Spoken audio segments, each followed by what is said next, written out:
Yeah.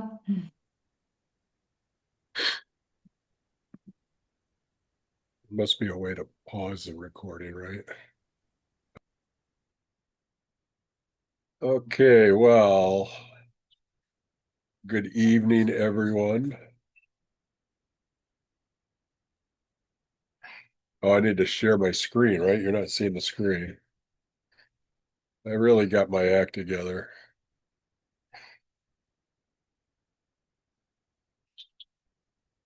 Okay, you seeing my screen? Yes? Okay.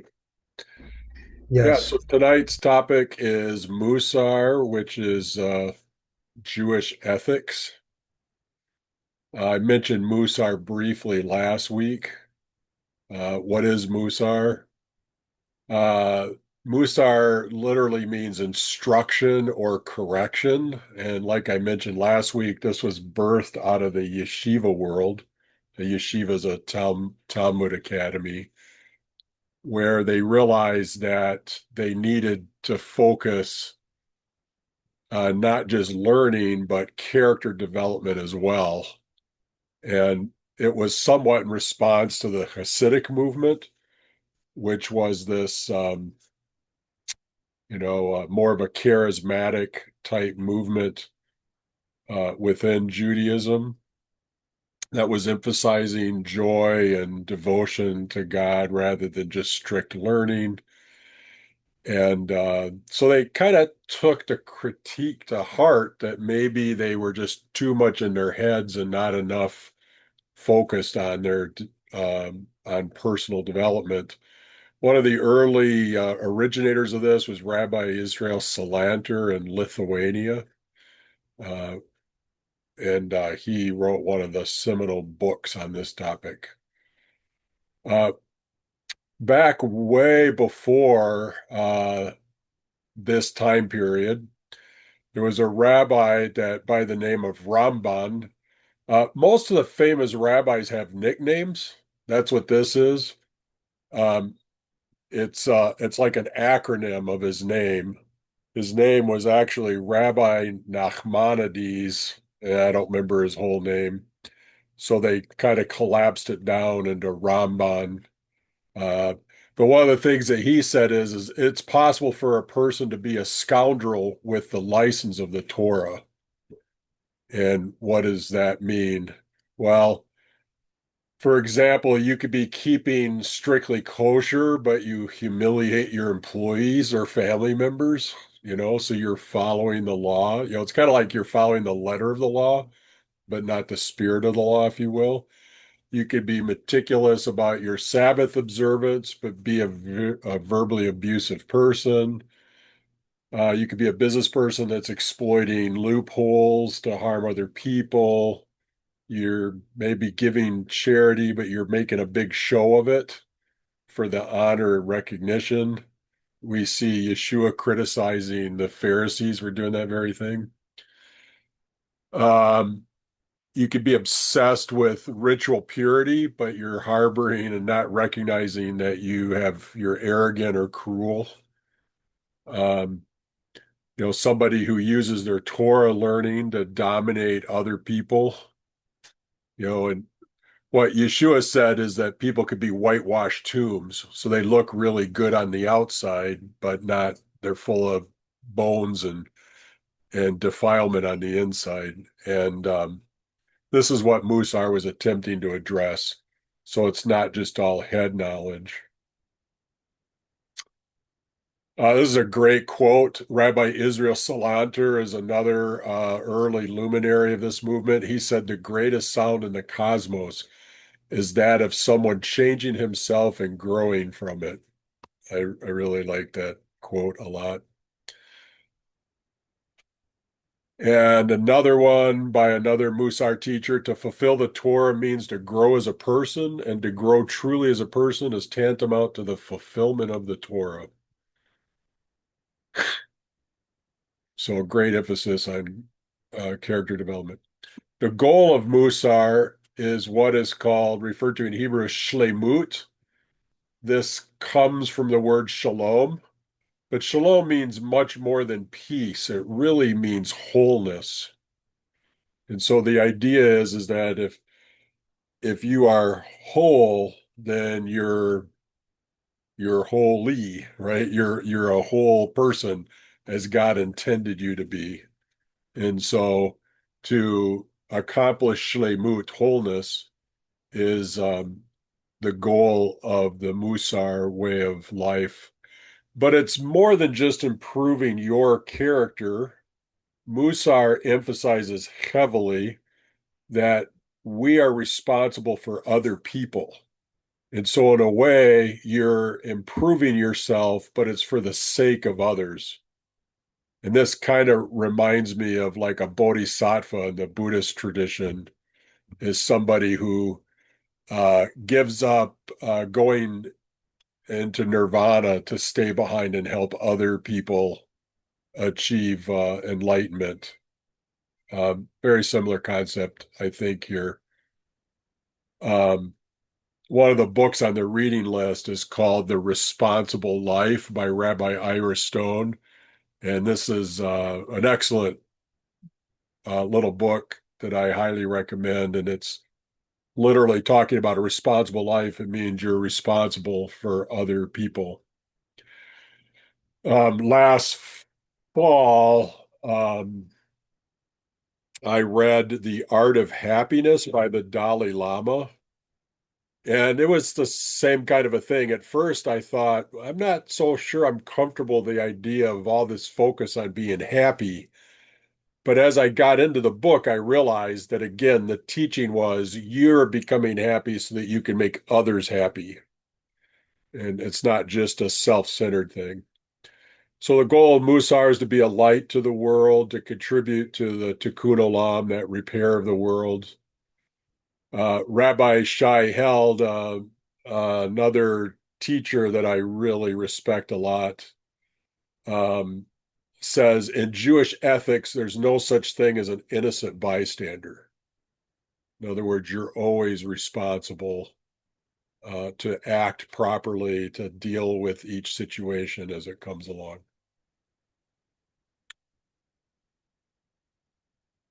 And really, what it's describing, somebody who has achieved shlemut, is what Judaism would call it tzaddik. Tzaddik just means a righteous person. Michael Visegrad is an Orthodox scholar who wrote another fabulous book called The Body of Faith. And in it, he said a tzaddik is the pivot of Judaism. They have eliminated their egos and lived to serve God and their fellow man. They could do no harm. Those who came into contact with their presence found themselves transformed. Um, this passage is particularly special to me because this passage hit me twice about 10 years apart. Um, you want to hear my crazy story about this passage?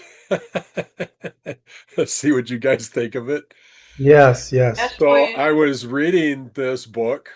I've got it right here actually, because I was pulling the quote out called The Body of Faith. It's towards the end of the book, and my kids were in Taekwondo, and they had to do a makeup class at another school in Belleville. And so I drove them out there. I'd never been there before. And the waiting room for the parents while the class was going on, we were just in this little um, vestibule with a bunch of these rickety folding chairs. I mean, really rickety. And I'm a big guy, so I'm nervous with rickety folding chairs. And so I'm sitting there and I'm reading this book while the kids are out there doing their stuff. And I got to this passage. And when I read, they eliminated their egos and lived to serve God and their fellow man, um, I suddenly lost my eyesight. And I heard a booming voice in my head that said, "This is what I'm calling you to." And then a split second later, my eyesight was back, but it startled me so bad I almost fell out of this rickety chair. All the all the other parents were like, "Hey, are you okay?" They're like trying to steady me and grab me and everything. And it took me months to wrestle with that experience. And I really don't believe like I'm anybody special. I think this is what we're all called to. It's just God chose at that particular moment to send that message to me. I've had a number of times where I've had a very clear message from God, and it's usually like that. His voice is very loud in my head, and it's crystal clear. I don't know about you guys, but sometimes I think something and I'm like, now, was that something from God or was that just me? Sometimes you wonder. But I've had a handful of times where it's so undeniable that my brain did not generate this. And this was one of them. Plus, losing my eyesight for a fraction of a second was pretty startling as well. Um, Another time it happened to me was many years later. I had lost my job and I was really stressing about it because I did not want to drive to Detroit for a job. I had been in Ann Arbor at a job for 14 years, and they offered me a transfer, actually. We went through a merger, and the company offered me a transfer to Chicago, but I didn't want to move to Chicago. So I turned it down without any other prospect. And I was really obsessing over this, but I wasn't praying about it. I was just obsessing over it. And I was driving down Washtenaw Avenue one day thinking about this again, like, how am I going to find a job? I really want it to be in Ann Arbor. I don't want to be driving to Detroit or Dearborn or something. And all of a sudden, this voice, just as clear and loud as it could be, said, "Why don't you just ask me for a job?" And so I literally pulled over. Again, it was like kind of startling. Thankfully, I was driving. He didn't take my eyesight away, but it was still kind of startling. I just pulled off into this parking lot there on Washtenaw, and I'm like, "Okay, God." And so I said, "Yeah, I would really, really like a job in Ann Arbor. I don't want to drive to Detroit for a job." And within a week, I had a job in Ann Arbor, and so pretty shaking. But back to this passage. So about 10 years go by, and I had begun reading a lot of different Buddhist texts and really delving into that. It really So elevated somebody got a question, or are we getting feedback from me? I hear something. I think it got fixed. Okay. Uh, so I was doing a starting just beginning my foray. I can never say that word right. Foray into Buddhist literature. And one of the main mantras of Buddhist teachings is do no harm. And I was working on a sermon or something, and I happened to pick this book up again. And I was reading back through my highlights, and I ran across this passage, they could do no harm.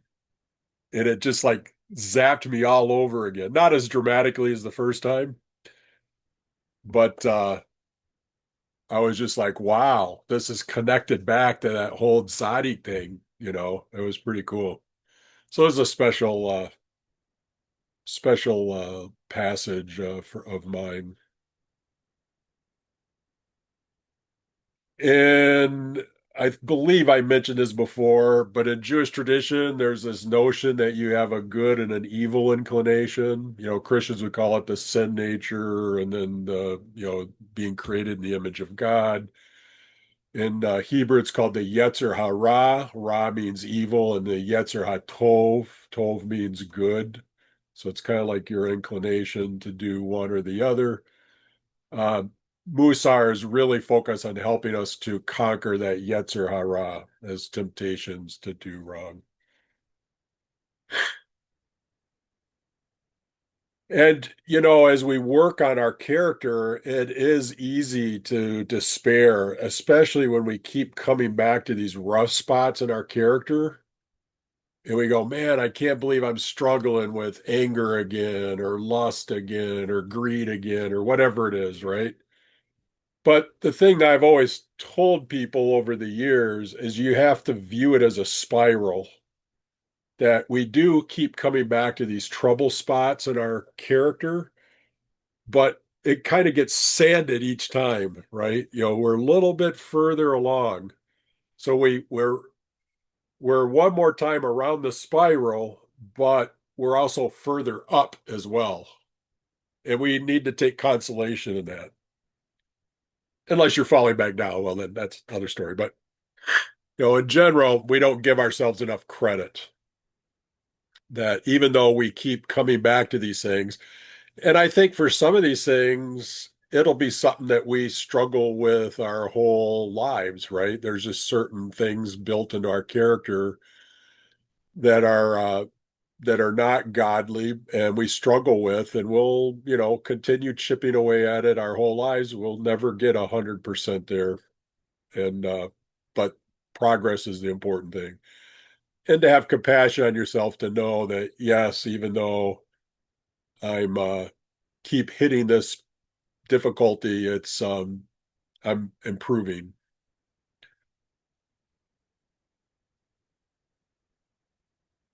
Another thing that Musar, the Musar teachers emphasize is that Musar is only preparation. The actual practice is in your daily life, right? It's the real practice is if somebody says something to me snarky, do I snap back or do I take it gracefully? If somebody cuts me off in traffic, am I cursing at them or am I giving them a little bit of grace in that moment? That's where the real practice is. Musar is just helping us prepare for those daily encounters. So the stages of Musar are number one is practicing awareness. We have to pay attention to our inner movements to recognize what's happening inside of us. And in the Talmud, it says, when King Shaul or King Saul heard David being praised, he had a sinking feeling and he envied him. So, had King Saul been practicing awareness, he would have recognized this sinking feeling for what it was and could have worked on this envy. But instead, he let that envy and jealousy get a hold of him to the point that he tried to kill David several times, right? And did not was not aware of what was going on inside of him. One of the things that the Musar teacher says that we could be like Israel in Egypt when Israel was slaves in Egypt. They were so deep in exile, they didn't know they were in exile. And I think that could be true of all of us. We could be so deeply immersed in our own bad ways of thinking and reacting to things and all that that we don't even realize it. Awareness helps us to break out of that. Um, Awareness is just such a wonderful thing. Um, I had a very stark example of this just a few weeks ago. I was had an incident at work that kind of touched on a sore spot with me, and I woke up at 3 in the morning just spiraling, and my brain was just racing, and then I'm like telling myself, no, no, no, you're just making too much of this. This is too much. And then I'd fall back into it, oh, what if I get laid off again, and laid off at my age and blah, blah, blah, and all this kind of stuff. And all of a sudden, out of the blue, literally, wasn't like I chose to think this. My brain just goes, huh, look at me spiraling with his PTSD, you know, and it just broke at. And I was able to kind of just chuckle at myself and I went back to sleep. That's what that awareness could do. It could give you that distance, you know. One of my favorite Buddhist authors talks about it's like we're watching a movie. And when you're in the theater watching a movie, you become the characters, right? You forget you're sitting in a movie theater and you get fully absorbed in the film. And then something happens. In the old days, the film would break. We don't have that so much more with digital stuff, but or somebody makes a commotion in the back of the theater or something, and suddenly you're reminded you're not in the movie, you're in a theater. And that's kind of this awareness as well. I think it's a really good analogy to think about it and to see it as that. We have to break out of that lack of awareness.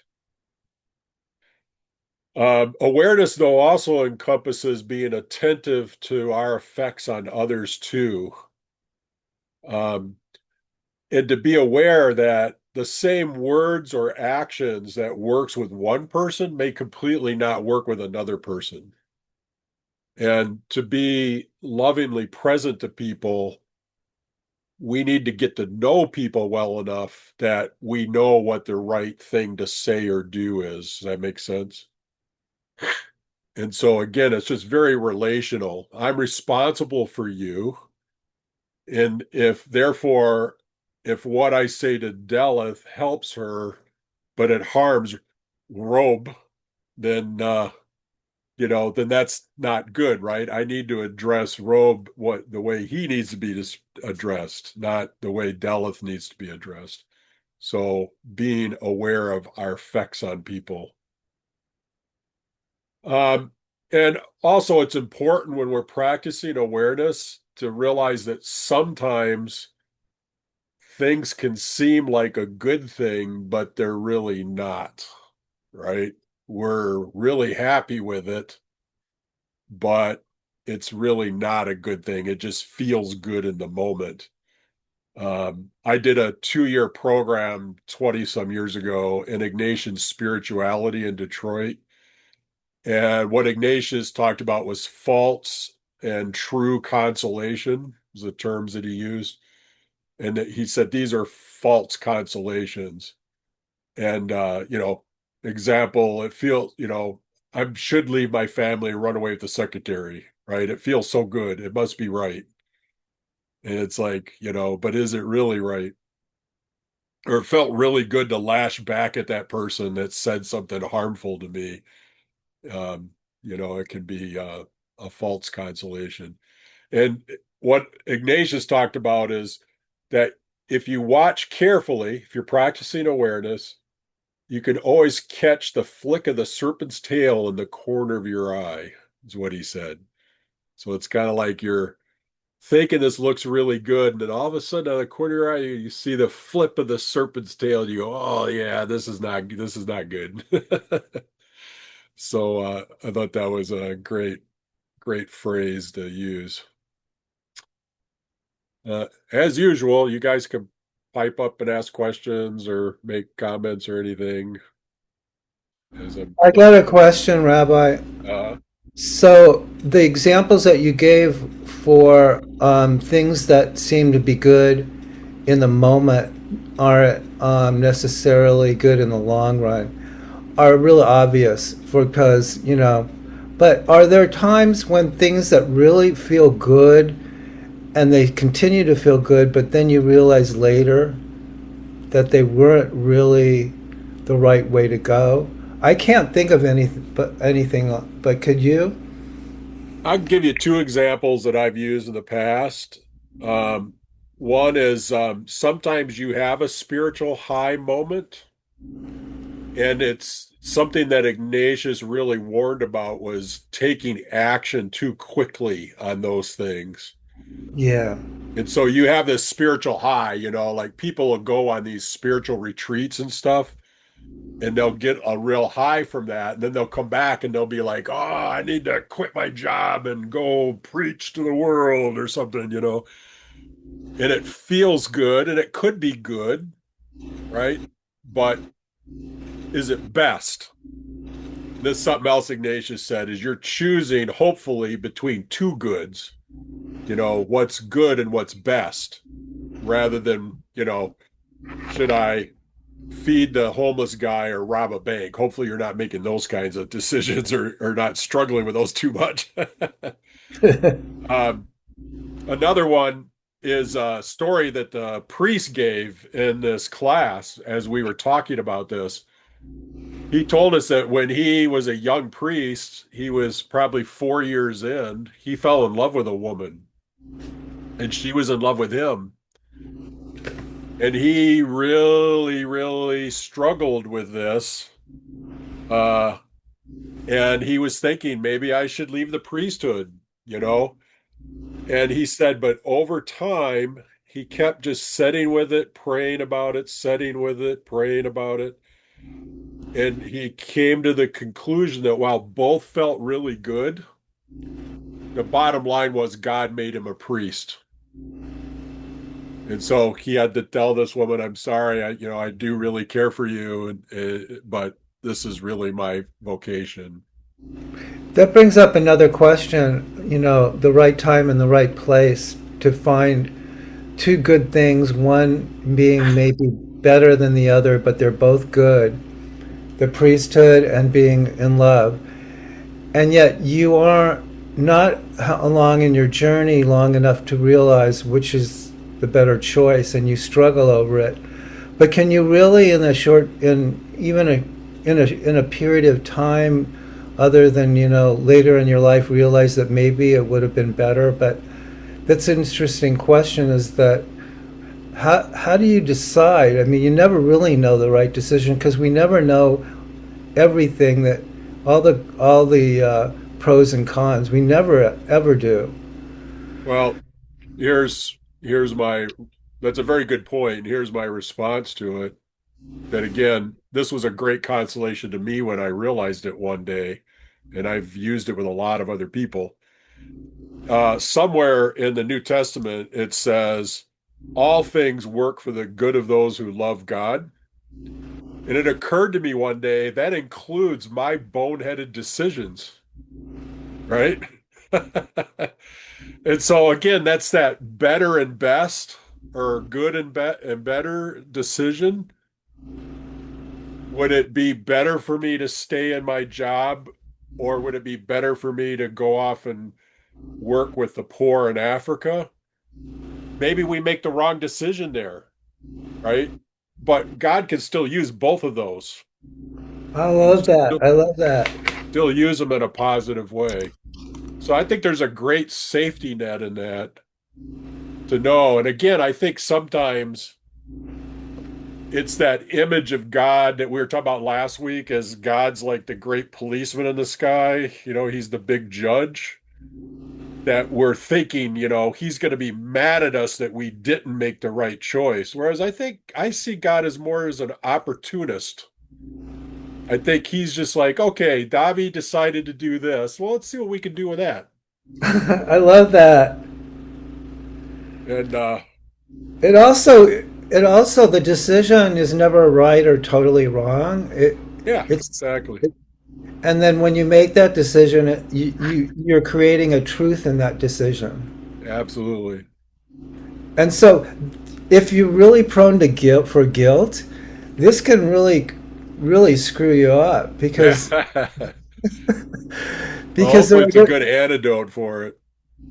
well, I'm saying I don't know if that what you're saying is what I meant, but tell me if it is. But if you make this decision and it's going to hurt somebody else, does it? It seems like there may be a decision that is good and best, but in both decisions you may be hurting somebody.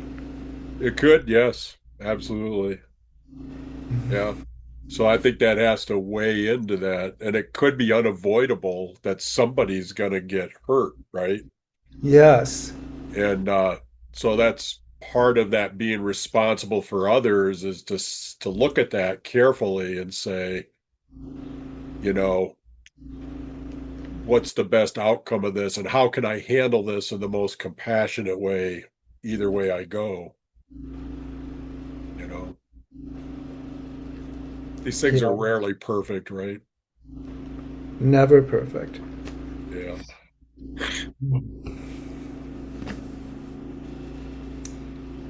So the second step is restraint. So when we become aware of our behavioral patterns that we focus on, then we could say, when we're aware of these rough spots in our character, then we can focus on those and try to work against them, to repair them.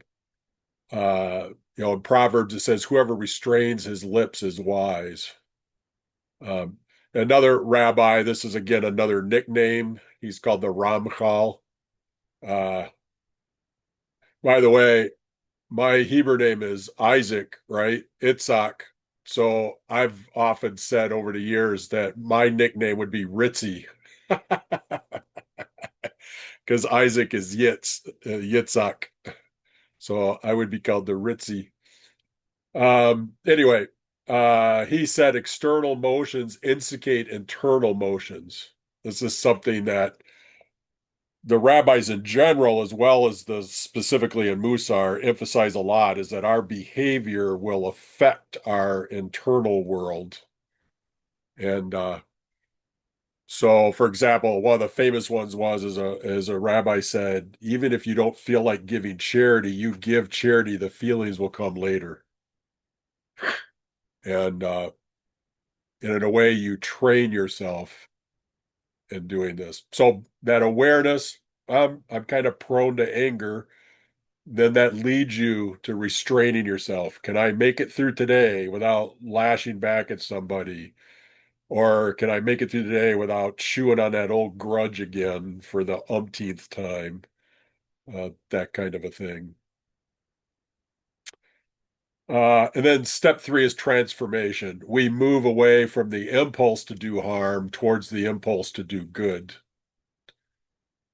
John Wesley was the founder of the Methodist movement in England, and he wrote a book called A Plain Account of Christian Perfection.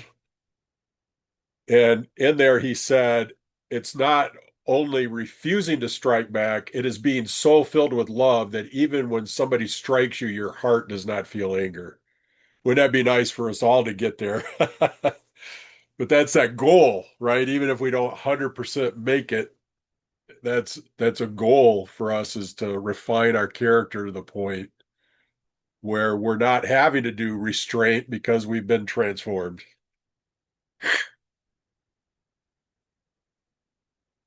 And, as I was putting these slides together, I realized that Mussar is very similar to neuroscience, right? Neuroscience has taught us that we have something called neuroplasticity, which means that we could train our brains for either good or ill. People get addicted to substances because they use the substance so much that their brains get wired needing that hit, right? That impulse. Or it could be shopping, or it could be pornography, or whatever it is. But if we repeatedly do things, we're literally rewiring our brain to get those dopamine hits, and it makes our brains focus in a certain way. What neuroscience says is neurons that fire together wire together, and so you can build this matrix in you. And what Musar would say is that repeated actions shape the soul. But I think it's very similar. Be aware that we can rewire our brains with effort. Rabbi, can I make another comment? Sure.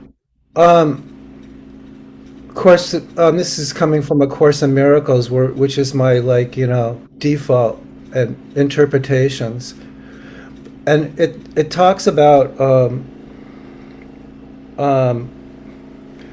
basically that we are naturally, innately born to be good, and that we're just conditioned. The reason why we have to practice it is because we've forgotten the way we who we really are. Yep. That's a different interpretation. No, I totally agree with that.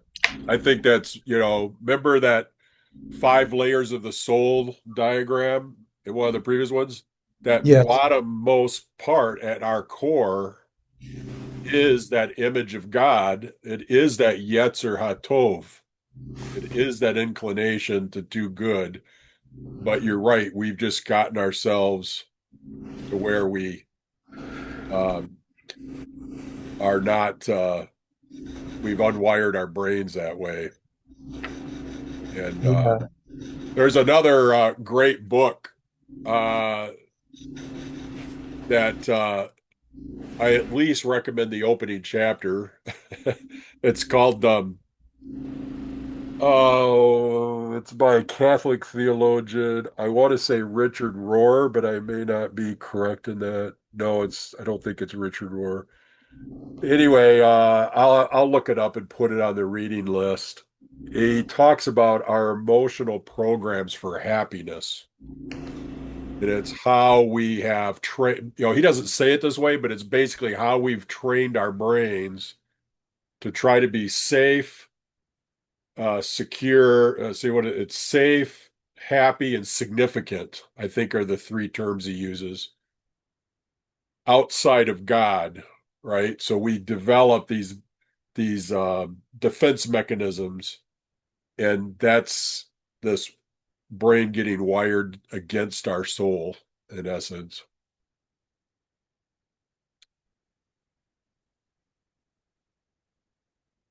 Okay, so what are all these traits that we're talking about? The Mussar talks about these midot, which just means traits.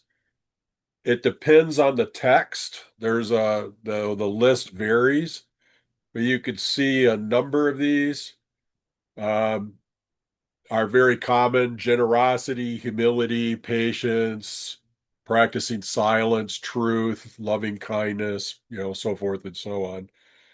And again, it kind of occurred to me as I was putting this together that this list looks awfully close to the fruit of the Spirit that's listed in the New Testament.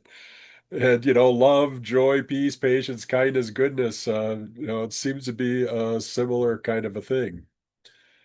No coincidence, I suppose. So, for example, we can't go through them all, but I just picked a few out to go through. So, humility, something that Mussar says is that humility is not self-denigration. It is taking up just the right amount of space, is what they teach. And, so it's being aware of who you are, and it depends on the role and environment that you're in, right? If I come in to speak at your congregation as a guest speaker, I've got this role of more of an authority, right? I'm going to take up more space in that role. But if I take a pottery class and I'm an absolute beginner, I'm going to come into that class and, with a little bit less space being taken up. Does that make sense? So it's not denigrating yourself and it's not overly exaggerating yourself. It's seeing yourself at exactly where you should be in any given situation. And there's a famous story where a Mussar rabbi said, when I die and go to heaven, they're going to ask me, why didn't you give more to charity? And I'm going to tell them I didn't have a lot of money. And they're going to say, why didn't you teach more people about, teach more people Torah? And he's going to say, I didn't have enough learning. And then they're going to say, then why were you so arrogant? If you were all these things, why were you so arrogant? Some practices that they come up with, recommend for practicing humility is, like choosing to sit at the back of a gathering, making sure that you're making space for others to speak, consulting other people's opinions, even if maybe you've made your mind up, still soliciting people's opinions. If we wanted to practice patience, patience is rooted in, Mussar tells us, with a need to be in control. When we're not in control, we get very impatient. It's really like a need to avoid pain.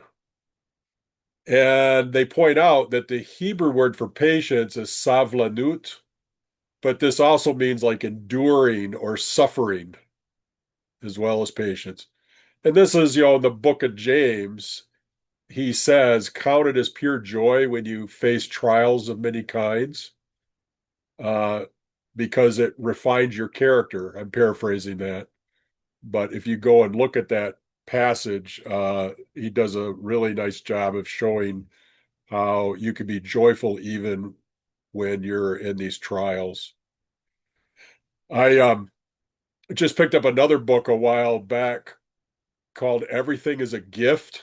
And in there, she said that she taught her children that when somebody does something harmful to them, they say, "Thank you for letting me practice Torah." This is an opportunity for me to respond in a godly way, not a bad way or irrational way. And I really like that. Some of the things that they recommend are like plan ahead so that you don't put yourself in bad situations. I'm pretty laid back when it comes to road rage, unless I'm running late. Then I can get road rage. So it would do me well to make sure I'm not making myself late so that I'm not picking up on that. They encourage us to realize that when Moses is on Mount Sinai, he asked to see God's face, and God says, "You can only see my back." And as he goes by, it says, the Lord, slow to anger, abounding in steadfast love, da da da da da da da. And so they're saying, practicing patience, we're imitating God. We're being slow to anger. To practice pausing so that we're not just reacting off the cuff to things. To deliberately choose a longer checkout line or letting somebody go ahead of us in traffic, that kind of an idea. Gratitude.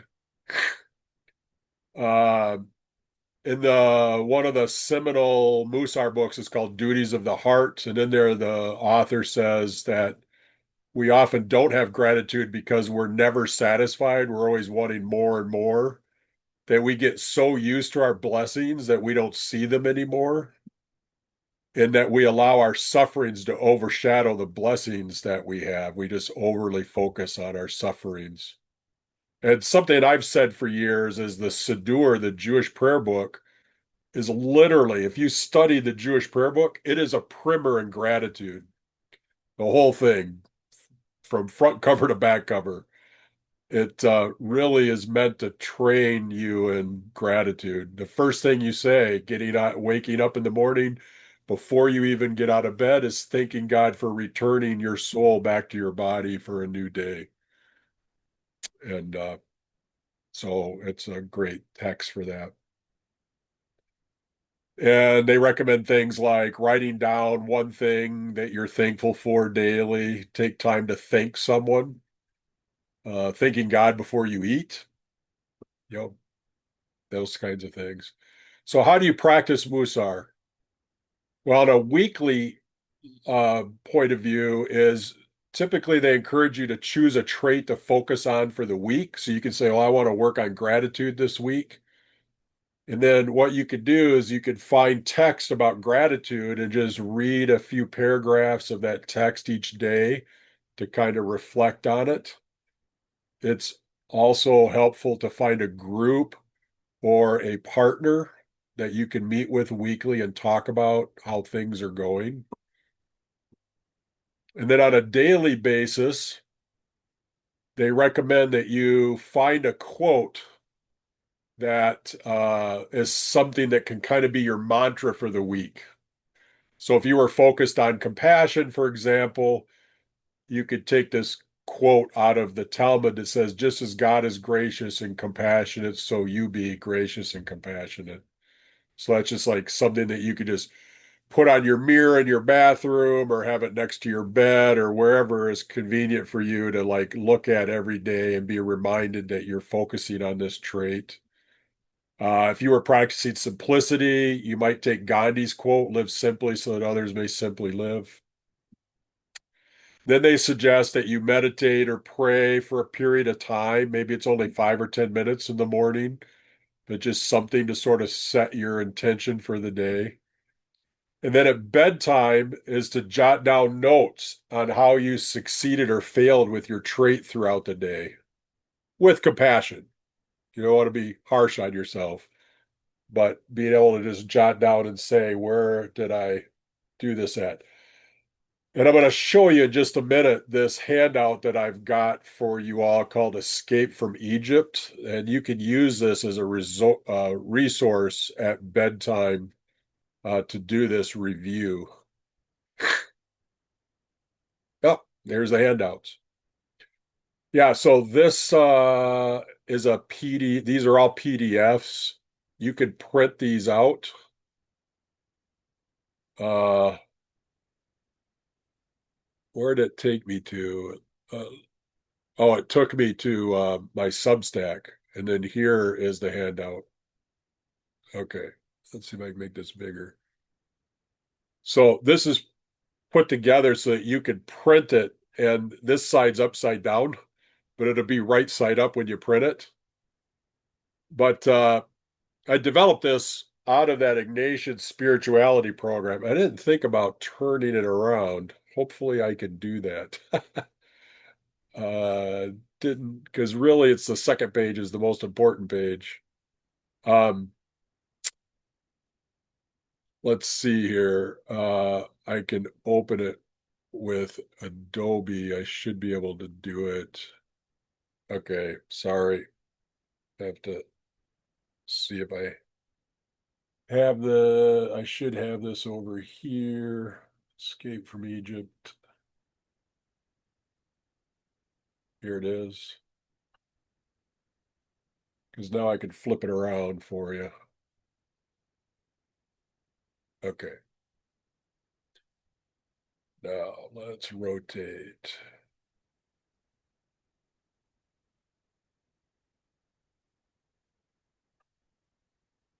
Flip.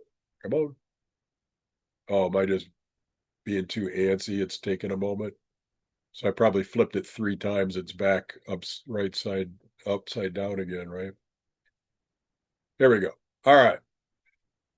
Yeah, so I just put this together as a quick way of I thought it would be useful in my Ignatian program. Ignatius had this really lengthy thing, and I think he called it the examen of consciousness or conscience, I mean. And can I blow this up somehow? You guys probably need this larger, right? Hey, here we are. So I really thought that it needed to be something more succinct. And so what I realize is there's certain movements, interior movements that lead us. I'm using the metaphor here of escaping out of slavery of Egypt.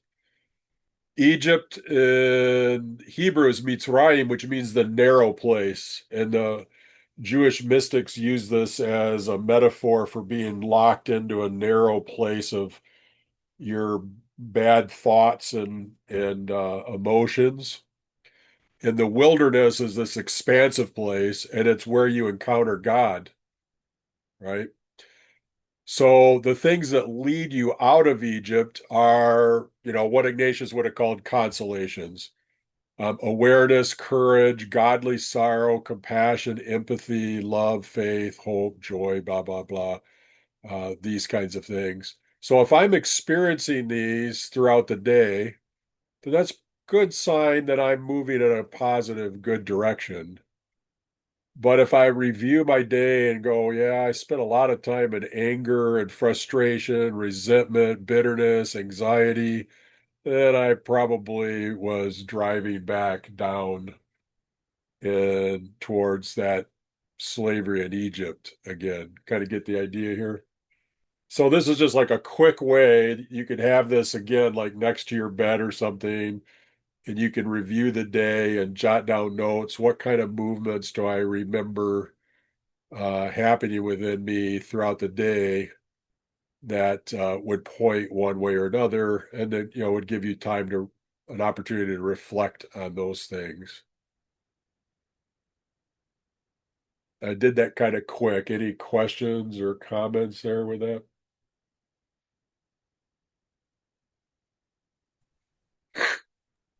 And there's a little guide. Hear me? there as Is well. my mic working? Yes, I can hear you. It is, okay. Um, how will we get to this? That was a link you clicked on. I mean, are we, Yeah, I'll send you the slides, and there's a link in that slide okay, that'll take you to this, and you can print it out. And if you can do two-sided printing, then you can print it all out in one and just fold it. okay. But if you don't have two-sided, you can just print two pieces of paper and you'll Right, staple right. them together or something, Okay, however it does for you. I should probably look for a way I could like publish this so people could just get but it's so small. It's like really a pamphlet or something. Uh, but yeah, you'll be able to print it off there. okay, thank you. Could put some of this on the Interfaith website if you wanted that. Yeah, you guys are welcome to if you want to. I'm happy to share it with anybody that can find value from it. Yeah, this talks a little bit about the wilderness being the open place and Egypt being the narrow place. And so, yeah, hopefully this is a useful resource for you. And then we don't have to go into them at the moment, but if I come back to my slide, if I can find my slide, here it is. These two are PDFs. This compassion one is like an example of a daily one. So if you were focusing on compassion for the week, it'd have a daily thing. It also occurred to me while I was putting this together, I never thought about Mussar this way. And maybe I will open this one. Is instead of focusing on one trait a week, you could recognize some flaw in your character and think about different traits each day that could speak to that. Does that make sense?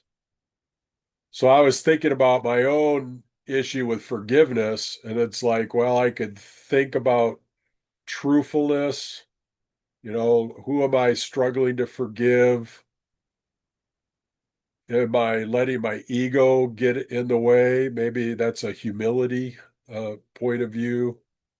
So each day could be a focus on a different trait, but they all speak to what I'm overall wrestling with.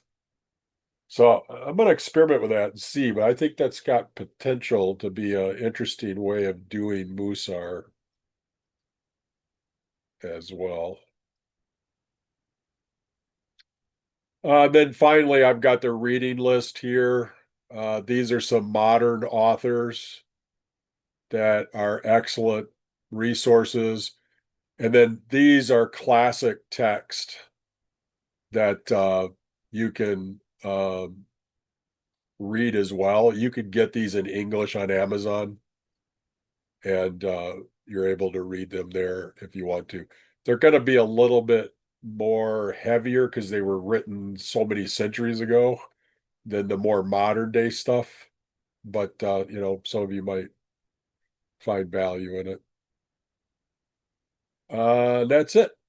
We are done with Mussar. Any comments, questions? I just would like to say thank you so much. This is just so inspiring and, I just appreciate all that you're putting into sharing this with us and, it's really great. I don't know how to exactly ask this question about what Musar is. It sounds like it was a movement way back at some point in history. And like, would one go to or follow, Musar as a path of Judaism, or is it an aspect within Judaism? Like, Like Yeah, if you I went to would. any Jewish synagogue, would you hear about Mussar? Yeah, I Or think, yeah, most synagogues have Mussar groups or Mussar classes, uh, at least at some point in time. okay, Uh, yeah, so I would say it's a practice within Judaism. okay, You know, it got its start in those Talmud academies, but it's broadened out from there quite a bit. okay. I actually thinking about maybe starting a Mussar group. I think it'd be helpful for me and hopefully for other people as well That'd be uh, great. to Yeah. uh, to kind of practice together and be able to co-process things Mhm. and that kind of a thing. Yeah. So, so is a Musar practice group the equivalent of like a support group Yeah, that, almost, yeah, right. That's how right? they've come these days. Yeah. Yeah. It's just sort of an intentional group, right? Where you've got to Mhm. focus on something. Mhm. And so, yeah, yeah, really, it would be like everybody saying, I'm working on something. They don't have to necessarily even be working on the same thing at the same time, but then Mhm. being able to come together and process together, Yeah. I think would be really beneficial. Um, so I'll let you know if something comes together with that, if anybody's interested. Yeah. I have not Definitely. read this book. I just came across it and it was highly recommended. Mussar Yoga. It sounds awesome. Uh, but yeah, I may have to pick up a copy of that, Yeah. see what that's all about. Yeah. So, Wonderful. okay, well, next week we're gonna do some meditation practices together. So I'll be introducing some meditation practices from Jewish tradition, and then we'll get to try them out together and kind of process them together as well. So looking forward to that. Mm. Great. Thank you so much. Thank you, everybody, for being here. Thank Yes, you. thank Thank you, you. Thank Izzy. you. Thank you, It was so everyone. Thank informative. you. Really Bye-bye. appreciate it. Thank you. Thank you very much. You're all welcome. Thank you so much. Thank you so much. Yeah.